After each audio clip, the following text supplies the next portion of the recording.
আর তার তো বড় আছে, কিছুক্ষণ আগে ডিরেকশন দিয়ে মানে কথা বলে গেছে।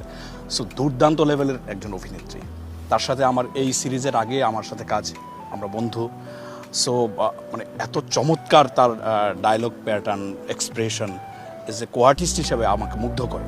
এবং আমি সবসময়ই চাই যে আমার কোয়ার্টিস্টটা ভালো হোক, যেহেতু আমার থিয়েটারের একটা অভিজ্ঞতা আছে।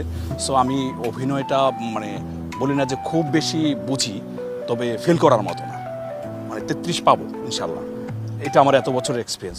সো আমার কোয়ার্টিস্ট যখন একেবারে আমি যখন ডায়লগটা দিই বা সেই যখন ডায়লগটা দেয়, সো মানে মানুষের প্রকৃতি হচ্ছে দুর্দান্ত লেভেলের একটা মানে এক্সপ্রেশন দেয় এবং ডায়লগগুলো চমৎকার দেয়, যার কারণে আমারও ইজি হয়ে যায় কাজ করা ওর সাথে।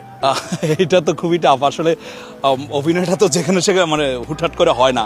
যেমন আমাদের একটা কমন এই বিয়ে আছে, যেমন সে যখন কিছু বলে আমি ওমা, মানে এই এক্সপ্রেশনটা হচ্ছে ব্যাক করলে খুব কঠিন। মানে আর একটা হচ্ছে যে আল্লাহ রে, মানে এরকম একটা ও যখন কিছু বলে তখন আমি নিতে পারি না, কারণ ও তো ব্যাককল। আসলে ব্যাককলটা আমাদের সমাজে তো সহজে কেউ নিতে পারে না। তো আমি ম্যাক্সিমাম সময় আমি ঝামেলার মধ্যে পড়ি। ওর যে বাচ্চা স্বরূপ যে ব্যাককল এগুলো রিসিভ করতে আমার আসলে এক্সপ্রেশনটা বেশি থাকে। এটা সরি টু সে, মানে আমি আসলে সব জায়গায় অভিনয়টা করতে পারি না, এটা এই কারণেই হচ্ছে। মানসিক প্রকৃতির অ্যাক্টিংটা আপনার কাছ থেকে চাই। মানসিক প্রকৃতি আপনাকে ডাক দিয়েছে, ডাকটা কিভাবে দেন? ওরে টাফ এটা, এই যে এটা ওর ইয়াটা করা, এটা টাফ, আমার চোখে ভাসতেছে। ট্রাই করলে পারবেন, আপনি টাইম নেন। এই আরে বিপদে পড়ে গেছি। ও যখন কোনো কিছু বলতে যায় বা অ্যাক্টিংটা করে ব্যাকরণগিরি, যখন আমরা বুঝি না, একেবারে বোকা হয়ে যায়, তখন ও বলে বুঝুনি, বুঝিয়ে বলছি। মানে এই যে বুঝিয়ে বলছি, মানে এত বাচ্চা সুলভভাবে বোঝায় যেন মানে আমরাও বুঝি, দর্শকও বুঝে।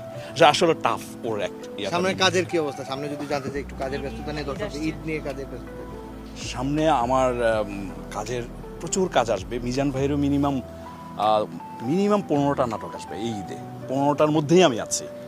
খুব চমৎকার চমৎকার গল্প, এবং আমার বিশ্বাস এই নাটকগুলো যে এই ঈদে আসে, বাংলাদেশের মানুষ মানে জাস্ট কি বলে সেটাকে স্তব্ধ হয়ে দেখবে।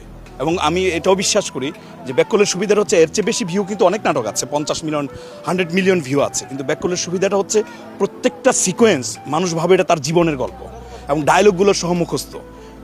এটা হচ্ছে এটার প্লাস পয়েন্ট। হয়তো এটা 10 মিলিয়ন 15 মিলিয়ন, কিন্তু এটার প্রত্যেকটা ডায়লগ হচ্ছে মানুষ মজা পায়।